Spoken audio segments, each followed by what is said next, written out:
प्रधानमंत्री अपने आप को ओबीसी कहते हैं, फिर बीच में थोड़े कंफ्यूजन में आ गए थे। पहले कहते थे मैं ओबीसी हूं, बीच में कहने लगे कि हिंदुस्तान में सिर्फ दो जात है, एक अमीर और एक गरीब। तो उनको पहले तो ये डिसाइड करना है कि जात हिंदुस्तान में है या नहीं है।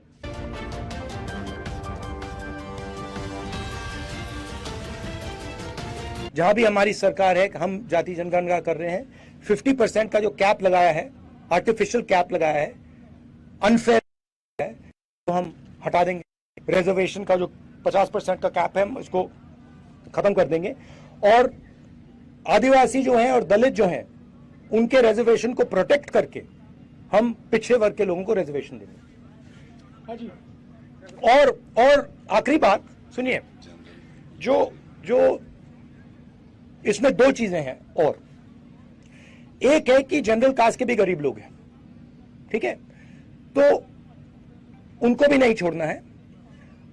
और सबसे जरूरी बात कि जो छोटे बिजनेसेस हैं, एंटरप्राइजेस हैं, उनको पूरा का पूरा सपोर्ट हम देंगे।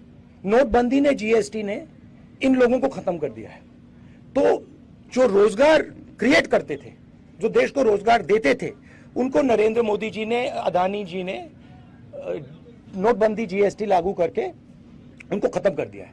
तो हम तो हम सबसे पहले जीएसटी को बदलेंगे, ठीक है। नोटबंदी के बारे में हम कुछ नहीं कर सकते, वो तो नरेंद्र मोदी जी ने कर दिया। तो जीएसटी को बदलेंगे। उसके बाद हम एक नया फाइनेंशियल प्लान स्मॉल और मीडियम बिजनेसेस के लिए लागू करेंगे, और उसमें हमारा फोकस होगा कि पिछड़े वर्ग के लोग, दलित वर्ग के लोग, आदिवासी वर्ग के लोग, गरीब लोगों को फुल बेनिफिट मिले। प्रधानमंत्री अपने आप को ओबीसी कहते हैं, फिर बीच में थोड़े कंफ्यूजन में आ गए थे। पहले कहते थे मैं ओबीसी हूं, बीच में कहने लगे कि हिंदुस्तान में सिर्फ दो जात है, एक अमीर और एक गरीब। तो उनको पहले तो ये डिसाइड करना है कि जात हिंदुस्तान में है या नहीं है। और दूसरी बात, चाहे वो ओबीसी हैं या ना हैं, हिंदुस्तान के 50% लोग, तकरीबन 50% लोग ओबीसी वर्ग के हैं। दलित 15% हैं, आदिवासी 8% हैं। हम चाहते हैं कि जाति जनगणना हो। हम चाहते हैं जिसकी जितनी आबादी है, देश को पता लगे। आज ओबीसी वर्ग को यह नहीं मालूम कि ओबीसी कितने हैं देश में। ये जरूरी क्यों है? क्योंकि अगर हम इनको भागीदारी देना चाहते हैं, तो प्रधानमंत्री जो भी कहना चाहते कहें, मगर जाति जनगणना जल्दी से कर दें और उससे घबराएं ना। दूसरी बात, जो हमने 2011 में सर्वे किया था, उसके आंकड़े वो देश के सामने रख दे, मामला हल हो जाएगा। ये सवाल एक व्यक्ति का नहीं है। ये सवाल देखिए, ये सवाल एक व्यक्ति का नहीं है, ये हिंदुस्तान के करोड़ों गरीब लोगों का है। तो भाषण में प्रधानमंत्री का ये कहना कि मैं ओबीसी हूं या मैं ओबीसी नहीं हूं, ये रेलेवेंट ही नहीं है। रेलेवेंट ये है कि इस देश के कितने लोग ओबीसी हैं, वो रेलेवेंट है। क्यों? क्योंकि मैं आपको उदाहरण देता हूं, बड़ी बड़ी कंपनीज में आपको ओबीसी नहीं मिलेंगे, दलित नहीं मिलेंगे, आदिवासी नहीं मिलेंगे। आपको मैंने 90 जो हमारे आईएएस ऑफिसर देश को चलाते हैं, उनका उदाहरण दिया। उधर आपको सिर्फ 3 मिल रहे हैं।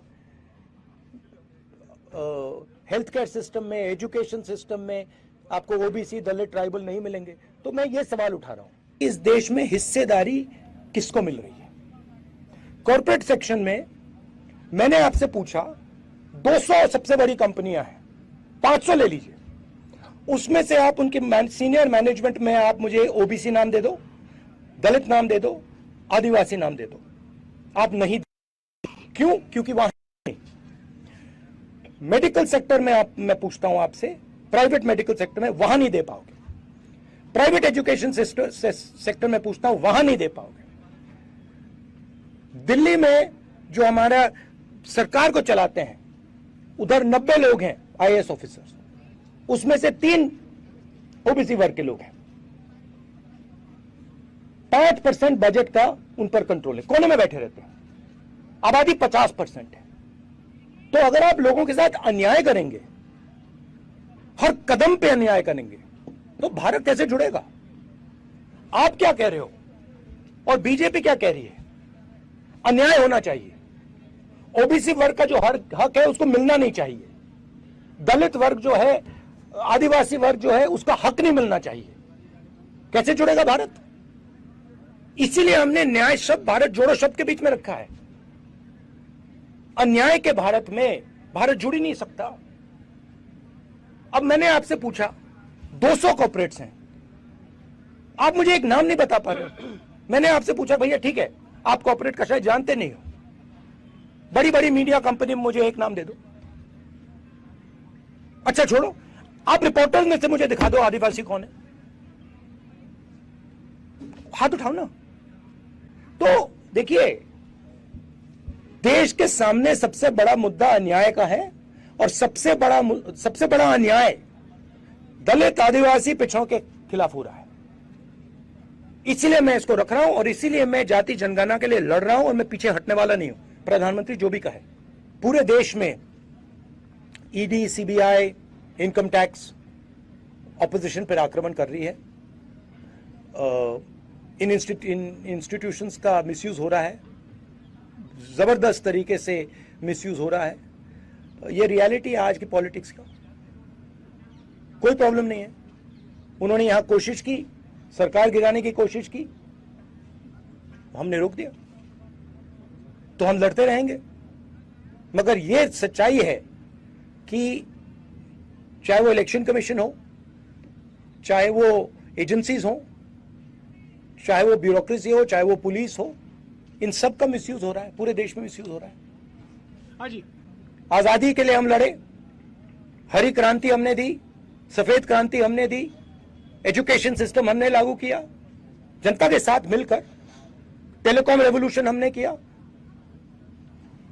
तो अब हमने एक नई कमी देखी है, उस कमी को हमने एक्सेप्ट किया है, उसको हम बदलना चाहते हैं, उसको हम ठीक करना चाहते हैं। हमें साफ दिख रहा है कि देश में पिछड़ों के खिलाफ, दलितों के खिलाफ, आदिवासियों के खिलाफ अन्याय हो रहा है। अब हम इसको ठीक करेंगे। जाति जनगणना पहला कदम है, ये मत सोचिए कि ये लास्ट कदम है, ये पहला क्रांतिकारी कदम है।